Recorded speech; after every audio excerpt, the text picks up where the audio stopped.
a couple of different profiles in sprint events, particularly sprints, jumps, hurdles.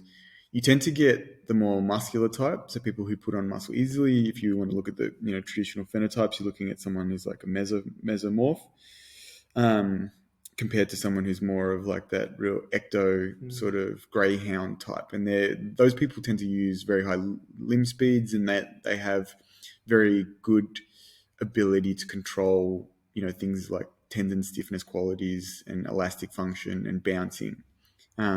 So for them, muscle mass becomes in a lot of ways protective for their tendon structures. Yeah, okay. And we've heard, for those people who are interested, and I would really encourage people to look at this, the researchers say, like Keith Barr talks about this, for those elastic types, you actually need to have some muscle hypertrophy going on because it becomes protective for their tendon structures.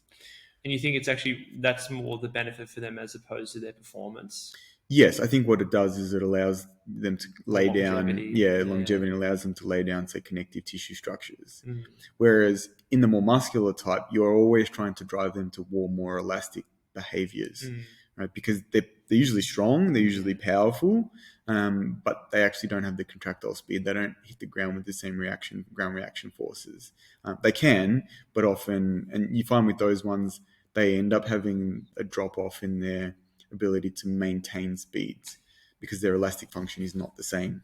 Do you see those two profiles associated with certain qualities in where they perform best in running, like acceleration versus high velocity or maximum velocity? Generally, yes. Yeah, okay. Generally, yes. Like your more muscular type, as we spoke about, is going to be benefit from that contractile time and the time on the ground. So they tend to be better accelerators, whereas the ones who have that more greyhound sort of, profile, and are elastically, well coordinated, they tend to be able to have really high top speeds and maintain speed for a really long period of time. Yeah, okay. So because I know you've mentioned to me before that a lot of coaches will often question the value of resistance training for sprinters. Yep.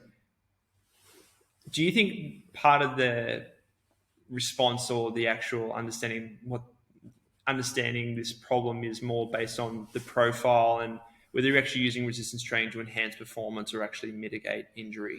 Yeah, definitely. So I think, and this will also build into, obviously, we'll talk about distance running because there's one of the top coaches, Dan Pfaff, talks about, he's like, distance runners are allergic to steel. They just don't want to go near the gym at all. Why is that? Do you think, cultural? It's very cultural. And it's even like, some of the same bullshit you hear even with, say, female athletes going in the gym, like, oh, you're going to get bulky, you're going to put on muscle. And we've spoken about this previously, but the molecular pathways for developing, muscle mass is it's in contrast to what you're getting from, say, your distance training. And therefore the amount of stimulus you would need to do in regards to resistance training would need to be so high for you to put on a significant amount of muscle mass with all the distance training that you're doing.